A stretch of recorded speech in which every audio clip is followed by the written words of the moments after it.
Olá,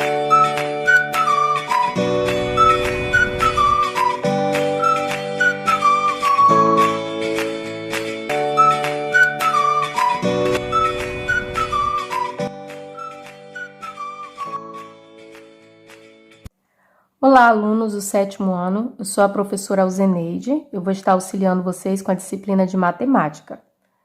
Para dar início aos nossos estudos, às nossas aulas, nós vamos começar falando sobre os números inteiros, o conjunto dos números inteiros. Então, até agora, você já conheceu o conjunto dos números naturais, que começando aqui a partir do 0, 0, 1, 2, 3, 4, 5 e assim por diante. Esse é o conjunto dos números naturais.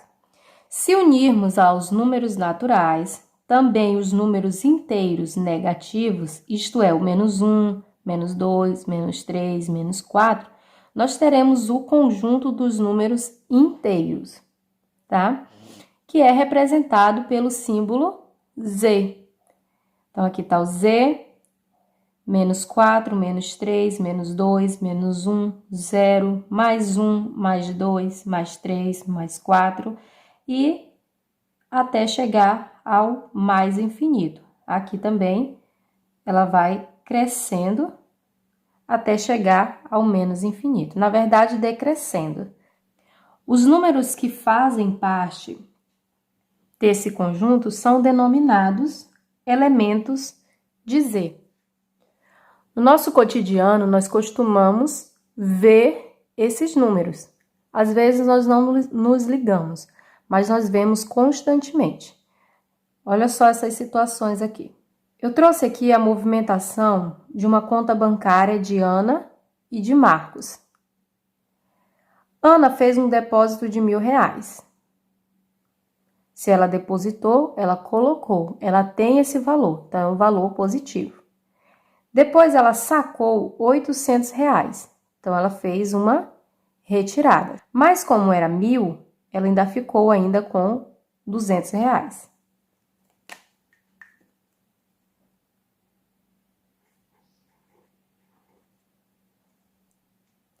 Depois, ela fez um depósito de R$300. Se ela depositou 300 e ela tinha 200, agora ela tem R$500. Depois ela foi lá e sacou mais 100. Se ela sacou 100, ela tinha 500, ela retirou 100, ela ficou com R$400. Esse 400 eu chamo de saldo, porque é o que ela tem na conta. É um saldo positivo. Marcos fez um depósito também de R$1.000. E sacou apenas 100. Então, ele ficou com 900 na conta. Depois, ele fez um depósito de R$200. Se ele tinha 900 e ele fez um depósito de 200, então ele ficou com R$1.100 na conta. Só que depois ele precisou de 1.200, só que ele só tinha 1.100. Então, ele pegou o 1.100 e mais R$100 emprestado do banco. Então, se ele tomou o emprestado, ele ficou devendo. Então, ele ficou com um saldo negativo de R$100. É mais para a gente entender que os números inteiros eles estão presentes no nosso dia a dia. Numa simples movimentação aqui de uma conta bancária, a gente consegue entender a noção de positivo, saldo positivo e saldo negativo. Outra é com a temperatura. A temperatura de sábado de uma determinada cidade era de 20 graus Celsius. No domingo, essa temperatura caiu 15 graus. Então, se a temperatura caiu 15 graus, foi para 5 graus Celsius.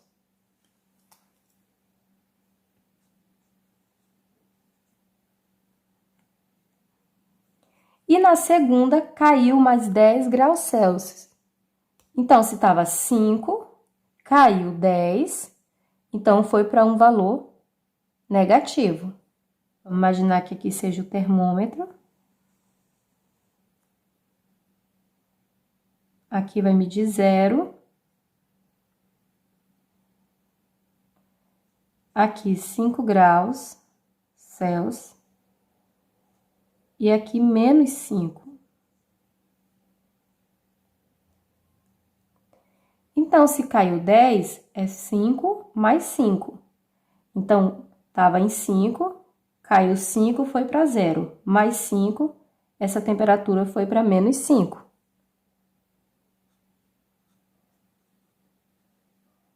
Toda vez que eu tiver uma temperatura abaixo de 0, ela vai ser negativa. Acima de 0, vai ser os valores positivos.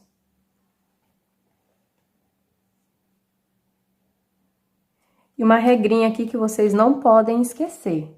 Todo número natural é um número inteiro. Lembra que eu falei que o número inteiro, ele é a junção de todos os naturais já existentes com os negativos. Então, todo número natural é um inteiro, mas nem todo número inteiro é um número natural, porque os números negativos, eles são inteiros, mas eles não são naturais, porque os naturais é a partir do 0 para frente, todos os positivos. Aí você deve estar se perguntando por que o conjunto dos números inteiros é representado pela letra Z. Então, essa letra Z, ela vem dessa palavrinha aqui, Zahl, que em alemão significa número. Então, por isso é representado pela letra Z. Então, aqui mais uma vez o conjunto dos números inteiros. Essa reticência significa que existem mais números para cá, até ele tende ao menos infinito. E depois do 0, crescendo até o mais infinito. Aqui eu tenho uma representação da reta, tá? É interessante que quando formos trabalhar com números inteiros, sempre tem uma reta desenhada aí próximo de você, tá? Para que você não se confunda. E aqui eu tenho um exemplo. Coloque na reta numérica cada uma das letras abaixo conforme o seu valor. O A vale 5, B vale 2, o C vale menos 1, D menos 6, o E vale 0 e o F vale 3. E aí eu tenho a reta aqui desenhada. E eu tenho somente alguns valores nessa reta. Se eu tenho 4 aqui, então entende-se que esse número que não tem, que está faltando aqui, seria o 3. Mas se aqui é o 3, aqui teria que ser o 2. E aqui não seria menos 2, seria 1. Aqui eu tenho que entender qual é a regra que essa reta, né, está seguindo. Já vi que não é de uma em uma unidade. Vou tentar colocar o 2 para a gente ver se é de 2 em 2. Então, se aqui é 4, aqui é 2, né? Diminuir 2 unidades, então diminuindo 2 unidades eu vou para 0. Menos o 2 unidades, menos 2, menos 4, e aqui seria o menos 6. Né? Então, aqui eu formei essa reta, obedecendo essa regra de 2 em 2. 0, 2, 4, 6, menos 2, menos 4, menos 6. Então, agora dá para localizar esses outros números com essas letras. A vale 5. Então, se o 4 está aqui, o 6 aqui, o 5 está entre o 4 e o 6. Então, aqui vai ser a letra A. O B vale 2. Então, aqui, já sei que o B está aqui. O C vale menos 1. O menos 1, ele está entre o 0 e o menos 2.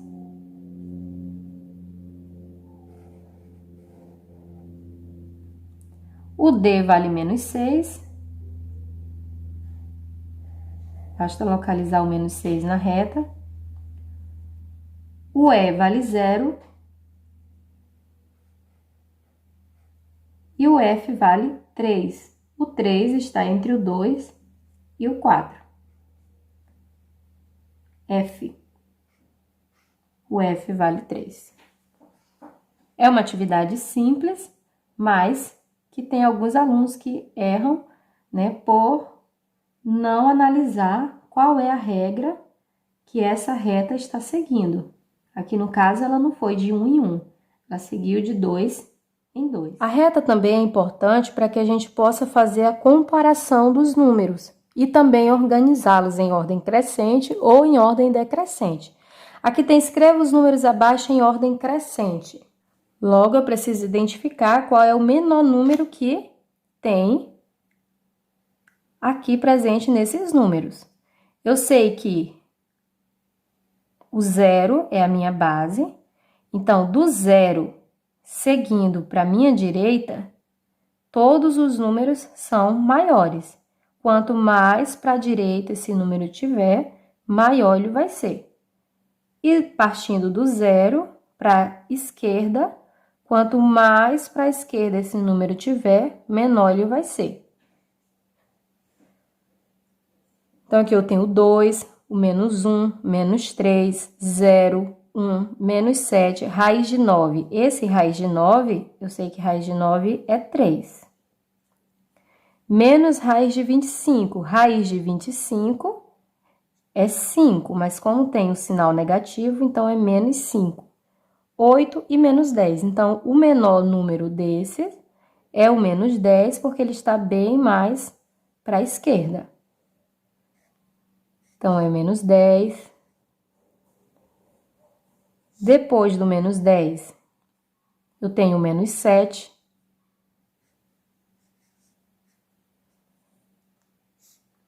Vem agora o menos 5.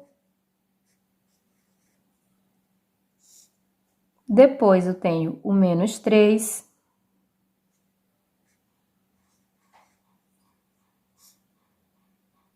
Menos 1.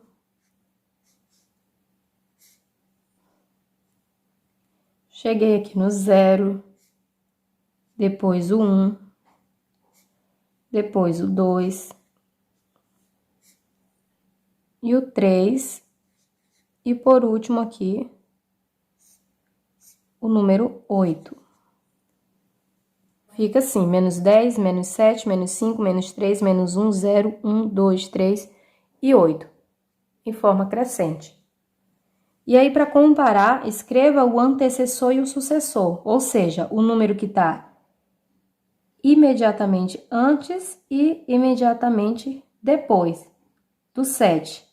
Então, se o 7, ele está bem aqui, então depois, antes do 7 tem o 6, depois do 7 tem o 8.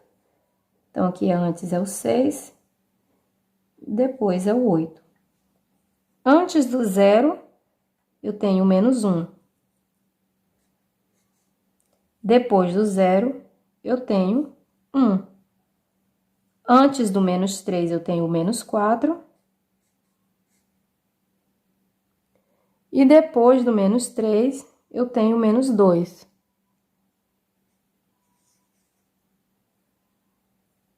Menos 1, antes do menos 1, menos 2. E depois do menos 1, 0.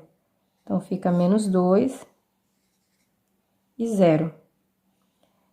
O 1 está aqui, antes é o 0, depois é o 2. Então, fica 0, 1, 2. Menos 100. Menos 100, ele está bem mais para a esquerda. Então, basta saber que antes do menos 100, tem o menos 101. E depois do 100, o sucessor do 100 vai ser o menos 99. Agora, antecessor do 100, o 100 está para cá. O 100 positivo, esse era o 100 negativo. O 100 positivo está para cá, então o antecessor do 100 vai ser o 99. E o sucessor do 100 vai ser o 101. Tá? Vocês não podem confundir. Aqui é menos 100, está bem mais para a esquerda, e esse é mais 100, está para a direita. Menos 20 vai ser o menos 21, o antecessor, e menos 19, o sucessor. Menos 5 vai ser o menos 6, olha, menos 5, menos 6, o antecessor, e o sucessor vai ser o menos 4.